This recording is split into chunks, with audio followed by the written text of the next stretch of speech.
everyone, Laura here with Rags to Rugs. Thanks so much for joining us once again. Today we're going to be talking about a technique called crocheting on demand. This is not a term that you're going to find in crochet books. You're not necessarily going to be able to Google it online and find a definition. Certainly this is not something that Grandma would have taught you when she taught you how to crochet when you were a little girl.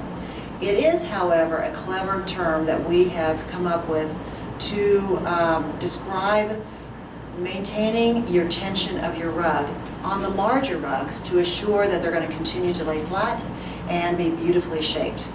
Single-handedly, this is the most asked question of all questions that are asked of us by email and by phone. Included in your DVD, if you'll remember, is your cheat sheet, and this is the equivalent of the pattern to make your oval and your round rugs. You also know that this pattern yields a rug that's 24 by 34. The way you alter the overall size is by the foundational stitches. But this still only has 12 rounds that are included on this. So let's just say that you finished your rug, it's beautiful, but now you'd like to make another rug for your hallway. You've modified your foundational change, you know it's going to be elongated.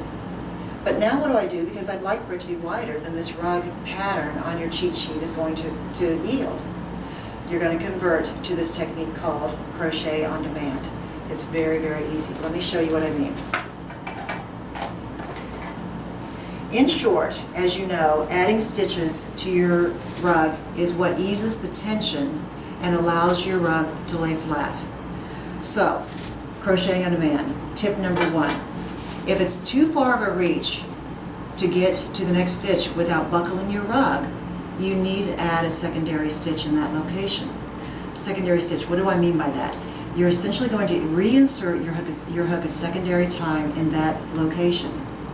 Now it could be that you move a little bit further and again you do a single stitch here. It feels like it's going to buckle if you reach too far to get to the next stitch. You're going to need to add a secondary stitch there. Again, reinserting your hook a secondary time in that same location. Remembering, of course, two things. One is we never ever add additional stitches to ease tension on the sides of your rug, only in the corners. And remember too that whatever you do in this corner, you must also do in the remaining 3 corners.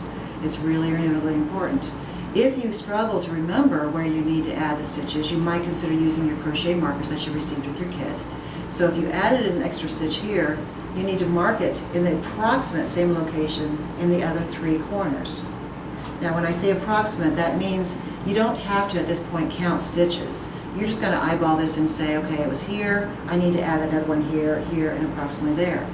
If you had to add a second stitch in the corner, and it was approximately here, again, mark your rug with your crochet markers and approximate those same locations to remind you to add that second stitch. Okay, good. Third, watch your rug. Get up close and personal. This is crochet on demand. This is controlling the tension of your rug. And your tension's going to be different than mine or anybody else's.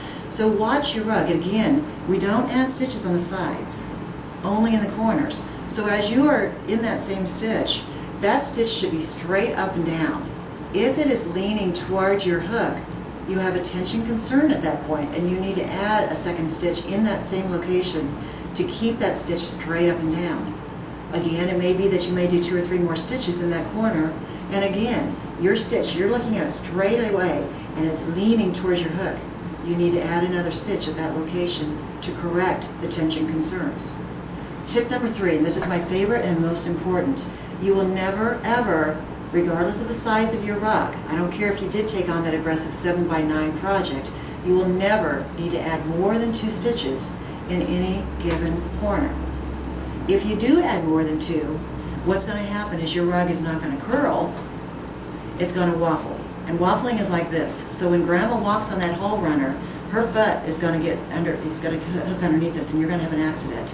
Because waffling, basically what it is too many stitches, and your rug is not going to ever lay flat. So never more than 2. It could be that one round you may have no extra stitches to maintain your tension. It could be that you have 1, or perhaps 2, but never more than that. So again, once you finish your pattern on your cheat sheet, you're going to convert to the technique that's called Crochet on Demand.